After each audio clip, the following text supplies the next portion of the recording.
podcast, Getting Informed. Tune in with us every Sunday night at 9 p.m. We discuss different current issues and relate them to the Sustainable Development Goals in order to get informed about the current issues our society faces. Hello, I'm Diego Flores. And my name is Andrea de Anda.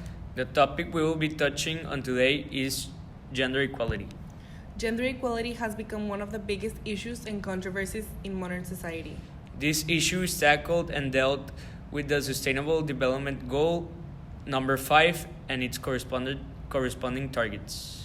Target 5.1 states, end all forms of discrimination against all women and girls everywhere, and Target 5.2 strives to eliminate all forms of violence against all women and girls in the public and private spheres, including trafficking, sexual, and other types of exploitation. Today we will be focusing on how different demographic groups are affected by gender stereotypes and how these demographics showcase how different people are affected differently by this horrible issue. Well, Diego, I would like to hear about what you concluded on your different demographics and interviews. Thank you, Andrea. First, I interviewed Mariana Suazua, who is a soccer player, woman in the sports industry, and with this interview, we concluded that women get paid less than men, and also Mariana told us in the interview that she suffered from discrimination, but not by her teammates or coaches, but by her family, mainly by her brother and friends, like in her social groups. My second interview was Jesus Gonzalez, who is a stay-at-home dad. That is the demographic group. And he concluded that he suffers from criticism and demeritization because the work is done by her wife. She works in a fine company and brings all the money to the house, and he suffers very, very cruel discrimination from his environment and social groups because he's the man and he's supposed to bring the money to a house supposedly, and that is very sad and shows how men can also be affected by this gender inequality. Also, the third woman I interviewed is Pilar del Bosque, who is a woman who works in the real estate industry. She's very successful, and she narrates that she hasn't suffered from gender inequality in the workplace or neither in her social or close groups. That's very interesting.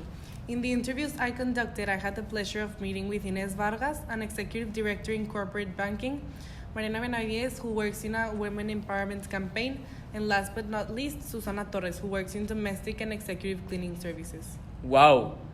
What were your different demographic groups? My demographics were working women with a high income, social and economic level, person who works at a women's empowerment campaign, and working women with a low income, social and economic level. Wow, that really covers it. What did you conclude with those interviews? In regards of the first interview with Inés, she touched on subjects such as feeling unsafe in some types of situations, such as informal gatherings with co-workers, and feels uncomfortable with degrading and sexist comments that are often expressed as a joke. She also told me that she constantly fights against gender stereotypes, such as women are more emotional and less authoritarian than men, and less demanding. In regards to the second interview, it was very exciting to listen and talk with this woman who is just 18 and already a part of the United Nations project. Mariana expressed as well as some concern for degrading and sexist jokes that are often said without thinking. She is very passionate about her project and off record was telling me so many things that she aspires to do. Lastly, in my third interview with Susana, I observed that she was completely comfortable with being a housewife. She works at Tech Santa Catarina but only acknowledges that she works as a housewife, not helping out here on campus. I also observed that she did not really want to talk a lot with me, giving short answers and sometimes only nodding at my questions. Whoa, that is very interesting. And what did you feel was the difference between your interviews? The difference I could gather is that the higher the economic level, the less discriminated the woman felt, especially in comparison with Susana. The first two women I interviewed had education and supportive families that never made them less for being a woman. in contrast with Susana, who only believed that she could work as a housewife and nothing more. That is really unfortunate because there are families that completely support their daughters or sisters in achieving anything and everything they want. While other families and communities completely make women less and teach them to become a housewife and not work. Exactly. This is why I believe that there should be so much more conscientizing programs and advertisements to create awareness of the types of discrimination women go through, not just the stereotypical discrimination showcased in the media.